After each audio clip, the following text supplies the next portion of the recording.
Hello guys, this is the next video of first chapter of chemistry, class 10th, chemical reactions and equations. And here is the first heading for this video, types of chemical reactions.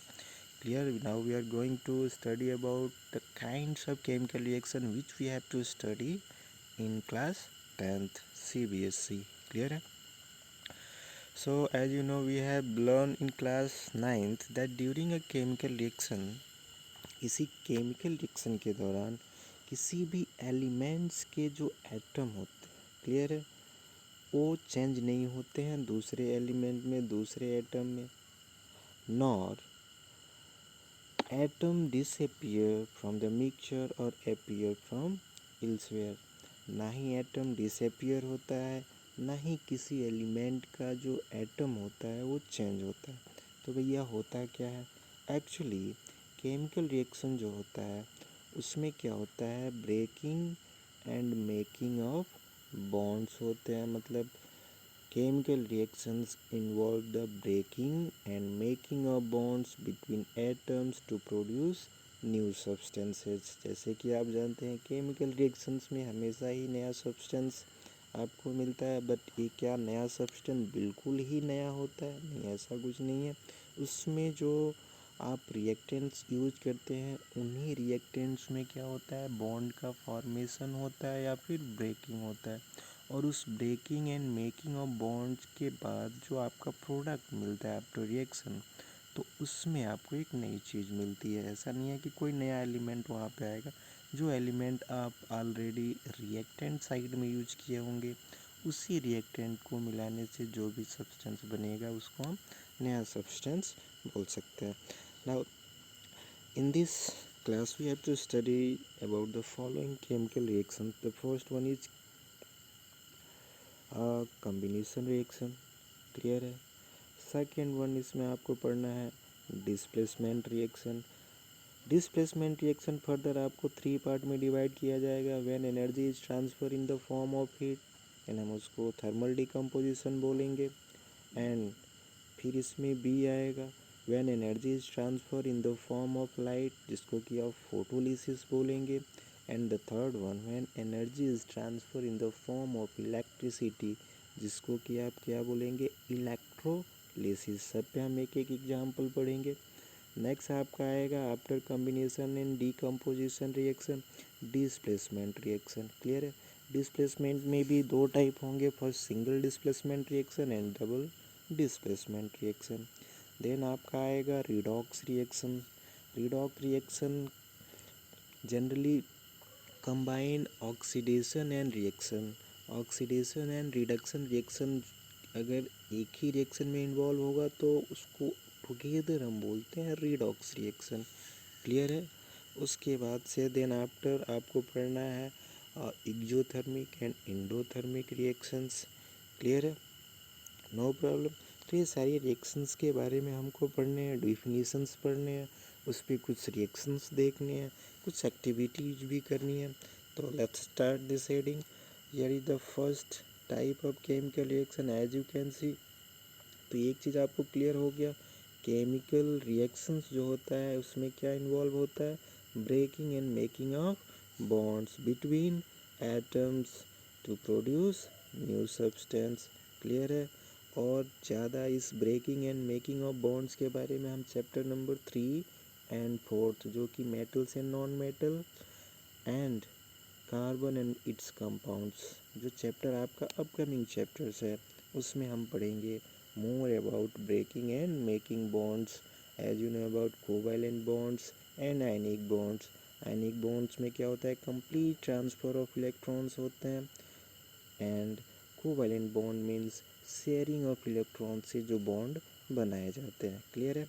तो more about this bonds we have to study in upcoming chapters 3rd and 4th of this book of this class. Clear है। Now the first type of chemical reaction which we have to study here, as you can see on your screen, here is combination reaction. तो नाम से ही clear है, combination यानी कि combining का process start है, यानी किसी चीज़ को आपको क्या करना है, कंबाइन करना है, ऐड करना है। क्लियर है। When two substances combine and form a new substance, single substance, that reaction is known as combination reaction. Simple अगर इसको अल्फ़ाबेटिकल तौर पे हम आपको एक्सप्लेन करें, when A plus B combine, when A and B means A दोनों reactant हैं, combine हो रहे हैं और एक यहाँ पे नया प्रोडक्ट आपको सी मिल रहा है. These are known as reactant. As you know left side of this arrow reactant है, arrow indicates in the direction of product. ए आपका सी जो है प्रोडक्ट है. मीन्स व्हेन टू और more than two substance combine in form a single substance known as combination reaction. Here is given an activity 1.4. Clear है. इसमें आपको क्या करना है, generally small amount of calcium oxide लेना है, जिसको कि हम क्विकलाइम भी बोलते हैं. क्लियर है. In a beaker. ठीक है. इस बीकर में आपको क्या लेना, small amount of calcium oxide, जिसका फार्मूला होता है CaO. ठीक है. Calcium oxide. ठीक है. Slowly add water to this. अब इसमें क्या करना है आपको, H2O भी ऐड करना है. क्या करना है, H2O ऐड करना है. एंड देन आपको क्या करना है, touch the beaker as soon in figure 1.3. यहाँ पे जो फिगर आपको दिख रहा है इसमें आप क्या देखेंगे, कैल्शियम ऑक्साइड जो कि यहाँ बॉटम पे पड़े हुए हैं. फिर इसमें क्या है, वाटर है. अब इस बीकर को क्या करना, touch the beaker as soon in figure 1.3. Do you feel any change in temperature. क्या आप टेम्परेचर में कोई चेंज फील कर रहे हैं. तो जब भी आप रिएक्शन करेंगे फॉर्मेशन ऑफ सेक लाइम, अभी आपने आप क्विक लाइम पढ़े हैं, कैल्शियम ऑक्साइड, और यहाँ पे है सेक लाइम. ठीक है. तो सेक लाइम का फार्मूला आपका होता है कैल्शियम हाइड्रोक्साइड. ठीक है. तो ये जब आप calcium oxide react with water, clear, what it form calcium hydroxide plus release heat. Clear है. इधर एनी प्रॉब्लम, नो प्रॉब्लम. तो यहाँ पे आप देख सकते हैं ये पहला सब्सटेंस हो गया ए, जिसको आप बोलेंगे ए. सेकेंड सब्सटेंस हो गया जिसको कि आप बी बोलेंगे. ए प्लस बी कंबाइन होके क्या बना दिया, एक नया सब्सटेंस यहाँ पे कैल्शियम हाइड्रोक्साइड यानी कि सेक्लाइम. क्लियर है. Plus heat. क्लियर है. यानी कि जब आप बीकर को टच करेंगे तो बीकर हीट होगा. मीन्स यहाँ पे एनर्जी का रिलीज हो रहा है. So this reaction is also known as exothermic reaction. Why exothermic reaction means those reaction in which energy is given out. Means ऐसे रिएक्शन जिसमें एनर्जी जो है बाहर आती है. ठीक है. After reaction then that type of reactions are known as exothermic reaction. तो अब आप बोलेंगे सर ये कॉम्बिनेशन रिएक्शन है एक्सोथर्मिक रिएक्शन. नहीं, वैसे तो ये कॉम्बिनेशन रिएक्शन भी है और एक्सोथर्मिक रिएक्शन भी है. तो कंबाइनिंग का भी प्रोसेस चल रहा है और एनर्जी भी निकल रही है, तो हम इसको एक्सोथर्मिक भी बोल सकते हैं, कॉम्बिनेशन भी बोल सकते हैं. ऐसा कोई प्रॉब्लम नहीं है. तो आप दोनों के लिए एग्जाम्पल, अगर आपसे कोई पूछे give example of exothermic reaction, तो आप इस रिएक्शन को भी देख सकते हैं. और अगर कॉम्बिनेशन रिएक्शन का भी एग्जाम्पल पूछा जाए तो भी आप इसको दे सकते हैं. क्लियर है. तो यहाँ पे है कैल्शियम ऑक्साइड रिएक्ट विगोरसली, काफ़ी फास्ट से रिएक्ट करेगा with water to produce calcium hydroxide releasing a large amount of heat. बहुत ज़्यादा हीट निकलेगी. तो इस रिएक्शन को करने के लिए आपको थोड़ा बहुत सावधानी रखनी पड़ेगी. क्लियर है. आई होप कि आपको एक कॉम्बिनेशन रिएक्शन समझ में आया होगा. Then after doing this complete reaction आपको इसको बैलेंस भी करना होता है, because we already study about the balancing of chemical equation by using heat and trials method. Law of conservation of mass पे बेस्ड होता है ये लॉ जो होता है. तो यहाँ पे काउंट कर लीजिए, लेफ्ट साइड में जो भी एलिमेंट है कैल्शियम, लेफ्ट साइड में सिंगल एलिमेंट है, राइट साइड में भी सिंगल एलिमेंट, कोई प्रॉब्लम नहीं, कैल्शियम बैलेंस हो गया. Now it's time for oxygen. देखिए लेफ्ट साइड में 1 एंड 1. क्लियर है. 2 हो गया, राइट साइड में भी इस 2 से मल्टीप्लाई करेंगे 2 हो जाएगा. ऑक्सीजन भी बैलेंस हो गया. Now it's time for hydrogen. Hydrogen left side में डबल एलिमेंट है, डबल एटम है, और आप राइट साइड में भी देख सकते हैं यहाँ पे डबल है. क्लियर है. हीट मतलब तो हीट एनर्जी है ना. तो ये जो रिएक्शन आपका केमिकली बैलेंस है, प्लस इसको मोर इन्फॉर्मेटिव बनाया गया. यहाँ पे इसके स्टेट्स लिखे गए हैं. क्लियर है. कोई प्रॉब्लम? No problem. हीट की कोई स्टेट नहीं होता, एनर्जी का फॉर्म है। क्लियर है? तो इतना समझ में आ गया क्या? Now in this reaction as you can see calcium oxide and water combine to form a single product calcium hydroxide. तो इसका डिफिनीशन आपको समझ में आ गया होगा। Such a reaction in which a single product is form from two और more reactants. अब यहाँ पे जो लेफ्ट साइड में एरो के उसको रिएक्टेंट बोलते हैं और राइट साइड में जो है उसको क्या बोलेंगे? प्रोडक्ट बोलेंगे। तो यहाँ पे आपका डिफिनीशन दिया हुआ है कम्बिनेशन रिएक्शन का। ऐसे ही आप कम्बिनेशन रिएक्शन के बहुत सारे एग्जाम्पल ले सकते हैं। When carbon combine with oxygen it form carbon dioxide, when hydrogen gas combine with chlorine gas it for hydrochloric acid. तो इस तरह से बहुत सारा रिएक्शन आप दे सकते हैं। When hydrogen gas combine with oxygen gas तो ये आपको वाटर भी बनाएगा। क्लियर है? जो भी reactions in which a single product is form from two और more reactants is known as a combination reaction. अब यहाँ पे अगर हीट रिलीज होगा then those reactions are known as exothermic reactions. Is there any problem? No problem. तो after this हम आगे बढ़ते हैं और देखते हैं कि आगे क्या है कॉम्बिनेशन रिएक्शन। आई होप कि सबको समझ में आया होगा। और ये अब आप जो रिएक्शन है एक्टिविटी 1.4 जो है आई होप कि आप लैब में कर लें अपने मन से, कोई प्रॉब्लम वहाँ पे नहीं होगी। इसमें क्या क्या चीज़ चाहिए आपको? कैल्शियम ऑक्साइड यानी कि क्विकलाइम प्लस वाटर, उसके साथ आपको बीकर भी चाहिए। क्लियर है? और वन मोर थिंग, अगर आपको टेम्परेचर मेजर करना है तो आप वहाँ पे लेबोरेटरी में आपके ऑलरेडी अवेलेबल है थर्मोमीटर, लेबोरेटरी थर्मोमीटर, जिससे कि आप यूज़ कर सकते हैं। तो लैब का थर्मोमीटर अलग होता है और क्लिनिकल थर्मोमीटर जो होता है वो सेपरेट होता है। क्लियर है ना? आपको तो मालूम ही है ना। आगे बढ़ते हैं। हाँ, now here given that most important thing for you, last time exam में पूछा भी क्या है आपको, a solution of slaked lime produce by the reaction 1.13 जो कि अभी हमने स्टडी किया, calcium oxide react with water it form calcium hydroxide, जिसको कि हम सेक्लाइन बोलते हैं। क्लियर है? Is used for white washing. तो एक्चुअली ये जो कैल्शियम हाइड्रोक्साइड होता है सेक्लाइन जिसको आप बोलते हैं, वो किसके लिए यूज किया जाता है? वाइट वॉशिंग, यानी कि घर की सफ़ेदी करने के लिए। वाइट वॉशिंग वॉल्स, ठीक है, दीवार जो होते हैं उनकी सफ़ेदी करने के लिए। अब this calcium hydroxide reacts slowly with carbon dioxide.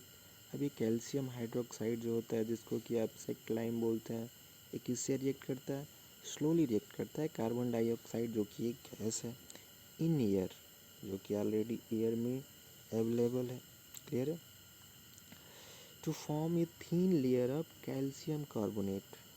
और ये जब ये कैल्शियम हाइड्रोक्साइड कार्बन डाइऑक्साइड से रिएक्ट करता है तो क्या बनता है? Calcium carbonate. क्लियर है? On the Waals.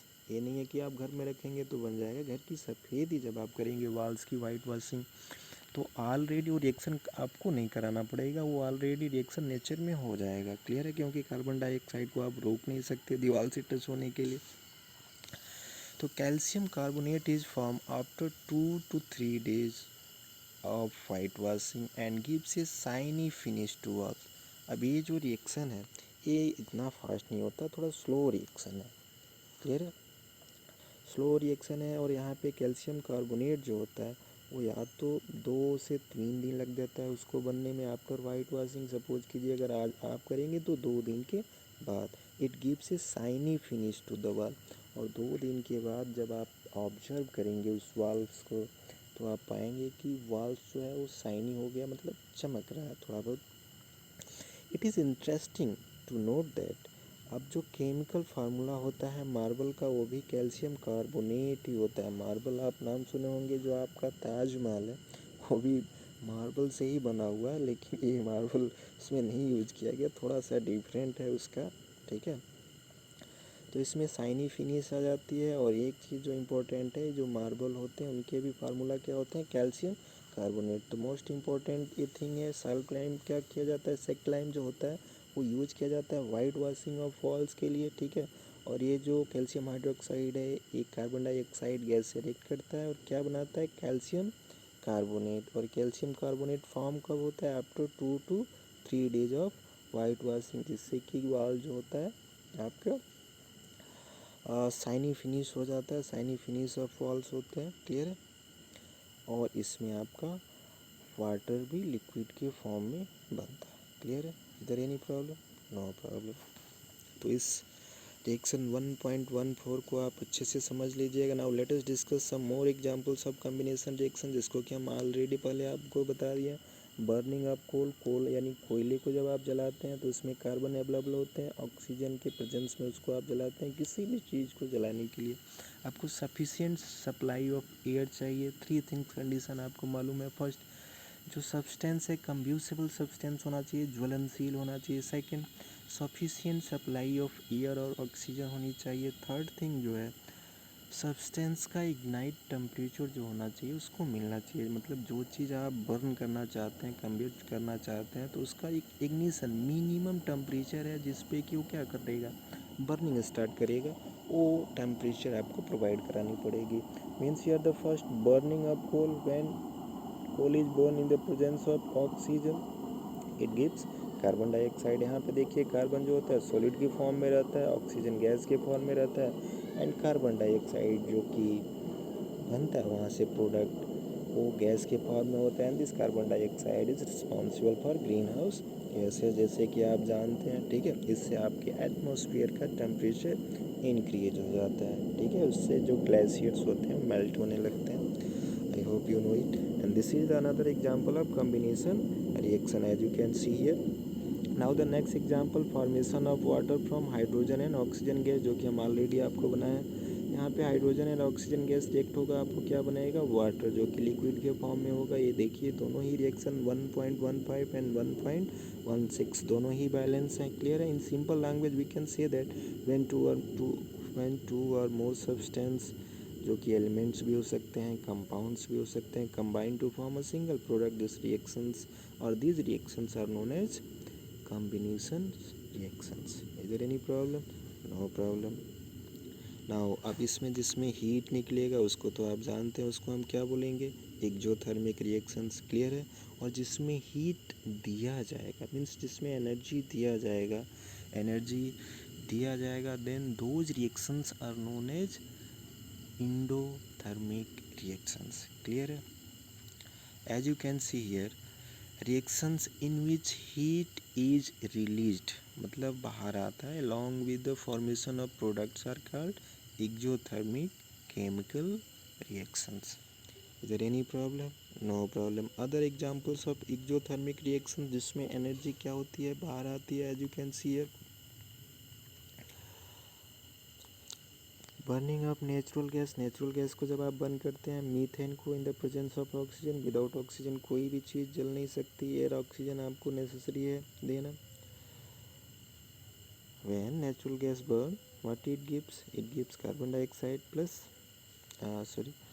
Plus water. इधर एनी प्रॉब्लम? जो कि वाटर जो होगा यहाँ पे गैस के फॉर्म में होगा। ठीक है? वेपर के फॉर्म में होगा। कोई problem? Do you know that respiration is also exothermic process? Respiration जो आप करते हैं, रेस्पिरेटरी जो आपकी प्रोसेस होती है, मतलब सांस लेने और सांस रिलीज करने की, वो भी क्या होती है, रिलीज करने वाली जो प्रोसेस होती है रेस्पिरेशन में, वो क्या होती है, एक्सोथर्मिक रिएक्शन होती है। Y exothermic reactions? बिकॉज उसमें आप एनर्जी को क्या करते हैं, रिलीज करते हैं, बाहर करते हैं। सिंपल आप इसको बोल सकते हैं, अपने पाम को अपने माउथ के पास कीजिए और उससे थोड़ा सा अंदर से आप जो एयर है बाहर की तरफ प्रेस कीजिए, देखिए इसमें क्या होगा, आपको हीट फील होगा। ठीक है? Now here we need energy to stay live. As you know, energy सबकी ज़रूरत है स्टे लाइव रहने के लिए, जीवित रहने के लिए। We get this energy from the food we eat. और एनर्जी हमको कहाँ से मिलती है, जब हम भोजन खाते हैं, डिफरेंट काइंड्स के भोजन, विटामिन्स, मिनरल्स, सारी चीज़ें। क्लियर? ड्यूरिंग डाइजेशन, ये जो प्रोसेस होता है डाइजेशन का, फूड जो होता है जो आप जनरली ईट करते हो, ब्रोक डाउन होता है सिंपल सब्सटेंस में। फॉर एग्जांपल राइस, पोटैटो, जो कि सब कार्बोहाइड्रेट्स हैं। क्लियर है? ये सारी चीज़ें, राइस, पोटैटोज, ब्रेड कंटेंट्स, ये सभी कार्बोहाइड्रेट कंटेन करते हैं, यानी जनरली कार्बोहाइड्रेट्स बोल सकते हैं। इन सब का ब्रेक डाउन होता है। ठीक है? और ब्रेक डाउन होने के बाद these carbohydrates are broken down to form glucose. क्या बनाते हैं? ग्लूकोज बनाते हैं। And this glucose combine with oxygen in the cells. Clear है? As you know there are millions of cells in our body, we are multicellular organism. Human body की हम बात कर रहे हैं, ठीक है। तो ये जो कार्बोहाइड्रेट्स जनरली क्या होते हैं, हम ब्रोक डाउन होते हैं, तोड़े जाते हैं, और टूटने के बाद क्या होते हैं? ग्लूकोज बनाते हैं। And glucose combine with oxygen, glucose जो होता है combine with oxygen in the cells, clear है, of our body and provides energy. तो इतनी प्रोसेस होने के बाद after these all process we get energy. Clear है? Is there any problem? But आप जब डायरेक्टली ग्लूकोज लेते हैं तो डायरेक्टली ग्लूकोज जो होता है आपको डायरेक्ट एनर्जी प्रोवाइड करता है, आपको तुरंत एनर्जी मिलती है। उसका प्रोसेस है कि process direct glucose plus oxygen यहाँ आ गया। अब आपको ब्रोक डाउन नहीं करना है, डायरेक्ट आपको ग्लूकोज मिला, आप ऑक्सीजन से रिएक्ट करा के आपको क्या मिल गई? एनर्जी मिल गई। The special name of this reaction is respiration. और इस प्रोसेस का जो स्पेशल नेम है, विशेष नाम जिसको कि आप जनरल नेम बोलेंगे, that is known as respiration. And here is given example of it in a equation form. Glucose formula C6H12O6 aqueous form में। एक्वस तो आप समझ ही रहे होंगे, मीन्स कोई भी अगर सोल्यूशन है उसमें वाटर एज अ सॉल्वेंट है, that solution is known as aqueous solution. और जिसमें डिफरेंट है वाटर, सॉल्वेंट डिफरेंट है other than water, that solutions are those solutions are known as non aqueous solution. So here you can see that formula of glucose, it react with oxygen and form carbon dioxide plus water with energy. तो यही energy हमको मिलती है. About more this we study in chapter 6. तो ये जो आपका process है रेस्पिरेटरी सिस्टम का, रेस्पिरेशन का, इसको हम लेसन नंबर 6 जो कि फर्स्ट चैप्टर ऑफ बायोलॉजी है, क्लियर है, उसमें हम स्टडी करेंगे. क्लियर, समझ में आ गया? Very good. Even question number 1.18 आपको बैलेंस चेक करके देख सकते हैं, ऑलरेडी ये कम्प्लीटली बैलेंस है. Clear, good. So here next thing is given. Here is the next example of combination reaction. As you can see here in third, the decomposition of vegetable matter into compost. Vegetable matters जो होते हैं उनको compost में जो decomposition का उसका process होता है, is also as an example of exothermic reaction. Clear है? आइडेंटिफाई अभी सारी process, these are all the examples of chemical reaction जो कि अभी हमने स्टडी किया. क्लियर है? After this we study about the next type of reaction. Clear?